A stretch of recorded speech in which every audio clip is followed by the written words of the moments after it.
I've always been a huge advocate of the new Super Mario Bros. Series. I've been a fan since the very first new Super Mario Bros. On DS, and I have played every release extensively and consider this to be one of the high points of the 2D Mario series.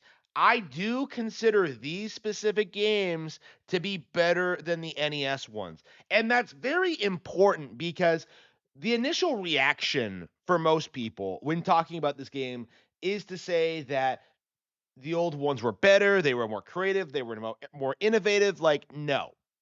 The simple fact of the matter is Super Mario Bros. 1 through 3 and Super Mario World were games that came out in the 80s and 90s and were way more technically demanding and advanced for the genre at the time, right? They were like these peak video game experiences that kind of defined video games as a whole.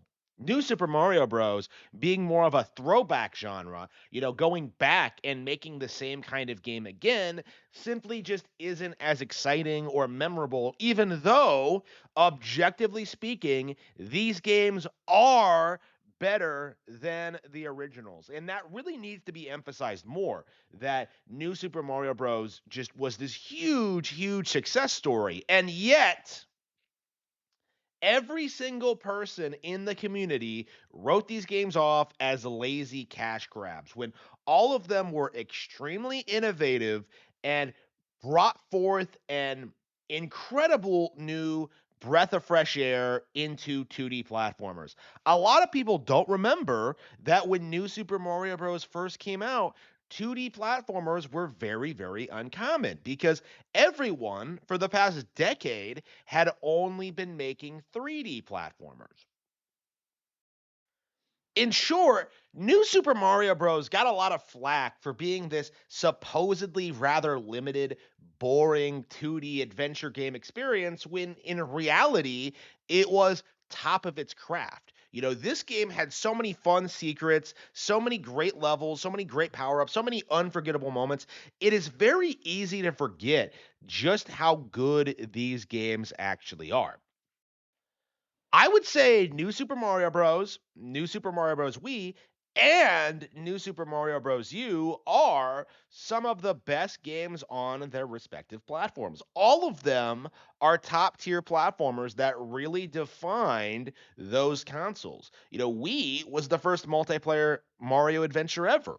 So this idea that New Super Mario Bros. Didn't innovate, or that it didn't bring anything new to the table, or that it was stale and derivative, or that it couldn't compete with the old games is just completely laughable, because the simple fact of the matter is that even if you love Super Mario Bros. 1 through 3 to death more than anything, your favorite thing in the world, eventually you're going to want to play something different. And that's kind of the core issue we keep seeing with a lot of these Nintendo properties, is just older fans insisting that the older ones were better no matter what, with no real nuance or consideration into the changing market or change in trends, or just, really even playing the game in general. It is embarrassing how many people I know who have written off New Super Mario Bros. For really petty, strange reasons. Like, for example, I remember back in the day, it was a controversial decision to have enemies dancing along to the music. People said it was childish. People said they couldn't take the enemies seriously. And meanwhile, I found it endlessly charming and entertaining, to the point where, like, I find myself rather confused by, the Pretendo's insistence that Mario used to be this hardcore franchise that you could take seriously. Like, that isn't true. It never was true, and anyone who tells you it was is just deluding themselves. And I do think this is the core problem when it comes to Nintendo coverage, is that people are upset about games like this not growing up and not evolving and not being like these deep involving stories, when in reality that's not what the brand has ever been. New Super Mario Bros. Is a really interesting example of this phenomenon because the online gaming community like has universally derided these games and called them slop and like consider them some of the worst games Nintendo has ever put out. But when you put them side by side with Wonder, you'll find that Wonder does not actually do a whole lot different than New Super Mario Bros. In fact, I would argue New Super Mario Bros. Actually has better platforming aspects than Wonder does. Wonder has like more superficial, fun Wonder elements and all that. But if you actually play New Super Mario Bros. U, you'll find that the actual level design is about the same level of quality. You will find that the games are not much different. The only reason Super Mario Bros. Wonder was hyped up the way it was because of the visual changes. People kept saying these games were stale, repetitive, and boring just because of the visual design. And it really needs to be emphasized more, like just how good these games actually look, especially for the DS era. Like seeing like Mario being able to pull off all these moves in New Super Mario Bros. DS, wall jumping in a 2D platformer for the first time, triple jumping, being able to ground pound, none of which are things he was able to do in the original 2D games. Like this was a huge step forward at the time. And the sequels added more things that you can do and interact with, including picking up objects like Super Mario Bros. 2 and spinning, motion controls. There were endless amounts of things added to the experience that kept New Super Mario Bros. Fresh and exciting, even with the same engine and general visual style. When you take away the complaints about the visuals and people just saying the game just do, doesn't evolve or grow, like what exactly do you have left? Like what observations, what criticisms does anyone actually have towards New Super Mario Bros?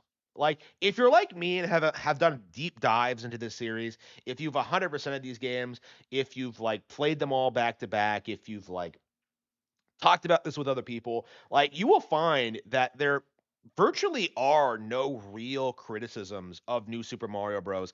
Other than this idea that the style of 2D platforming is outdated and that 3D platformers are far superior and can be taken far more seriously. In a way, we're kind of seeing 2D pretendo nonsense. People, NES boomers who hype up 2D Mario and hate 3D Mario with a passion. We're seeing that give way to like Zoomer pretendo nonsense in which people are downplaying new 2D Mario games to hype up a 3D Mario. How many people have we seen over the past couple of the past year or so, complain about not having a new 3D Mario when we just got Mario Wonder in 2023? How many people like really got fired up about that masterpiece of a game? Like, well, it's not a real 3D Mario game. It's the same mindset. It's just the same out of touch refusal to kind of acknowledge different variations on the formula, different takes on the Mario brand. 3D Mario is great, but, New Super Mario Bros. Proved that 2D Mario could still be perfectly viable in the modern day. But you're still seeing a lot of people just kind of refuse to acknowledge that. Boomers will try and tell you the old games are better, while newer fans, younger fans, will try and tell you that they would rather play a 3D game. So there's no real appreciation for what 2D Mario brings to the table. Wonder is interesting in the sense where it's the first time that a modern 2D Mario has kind of survived this kind of zeitgeist. Mario Wonder was far more well received than any new Super Mario Bros. Outside of the first two. So we very well may be in the period where people actually start advocating for 2D Mario again, and that will lead to the inevitable reevaluation of the new Super Mario Bros. Games because the question of are these games bad is simply not going to survive any kind of scrutiny. This is something I've been adamant about for years now. Ever since I went back and played all of the new Super Mario Bros. Games about a decade ago. Like, all of these games are phenomenally well made 2D platformers that far surpass anything from the 80s or 90s. And yet, like, most people can't see it because 2D games in this day and age are seen as just lower budget, lower effort, and lazier than games that we get 3D games that we get today, even if they are far better made and engaging. New Super Mario Bros. Is this incredible success story for Nintendo, and yet, like a lot of their other success stories, like the Wii in general, people just can't bring themselves to admit it. Like, for a lot of people, the idea of New Super Mario Bros. Being a success is something that they can't bring themselves to accept because so much of Nintendo fan culture revolves around this idea of getting hype for big new products. It's not necessarily hyping up the best games or the games people actually play and enjoy. Like, it's about the visuals, the graphics, the hype cycle, and New Super Mario Bros. Being this very safe, predictable.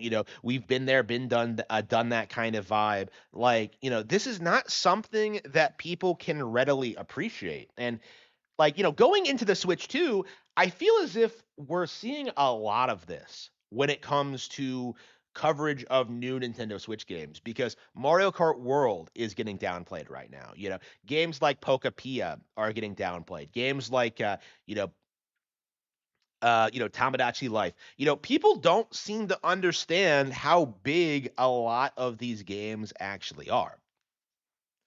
Like, if it's not a big AAA 3D Mario or Zelda game, like a significant chunk of the audience just is going to pretend that it does not matter. How exactly does Animal Crossing New Horizons sell 40 million units and we're still in this phase where people don't realize that Animal Crossing is one of Nintendo's biggest IPs, one of the biggest brands on the planet, and absolutely has the potential to usurp The Sims. People people don't want to bring themselves to admit that a lot of these Nintendo IPs that they've spent like decades ignoring in a lot of cases are becoming huge cultural phenomenons. Fire Emblem, Xenoblade, Pikmin, Metroid. Like, these are all franchises that were a lot bigger than they used to be, and yet you still kind of see people refusing to acknowledge it, refusing to acknowledge Nintendo's growth and just how many people are becoming like huge fans of the property and their brands and all that. So, with that being said, New Super Mario Bros. I think is a great game. I think if this game receives like a proper re-release on Nintendo Classics or a physical re-release even for the 40th, 5th anniversary, like, I think that would be a very interesting way at showcasing just how at giving this game a second chance at kind of salvaging its reputation because its actual legacy is set in stone. If you I think a lot of people would be surprised at how much new Super Mario Bros. U specifically has sold over the past several years. This is a game that sold 25 million units when initially it was declared that this was a game that would not be able to sell people on the Wii U. So this game that was seen as a huge failure, a huge flop, a huge disappointment, a game that everyone hated the instant they saw it, like, it went on to sell over 25 million. Like this lazy cash grab 2D Mario that was the third sequel to the beloved new Super Mario Bros. It's interesting. And I think it showcases just what is going to happen with a significant chunk of these hated Nintendo products is that they are going to continue to be sold. People are going to continue picking them up. People are going to continue becoming fans of them and becoming invested in them. And I think at a certain point, much like with the Super Mario Land games, people are going to go back, reevaluate New Super Mario Bros. And realize that this was actually a very special time in Mario's history. This is what proved that 2D games could still be viable after the 3D revolution. New Super Mario Bros. Is a huge deal in the gaming industry, and I am very tired of pretending it is not.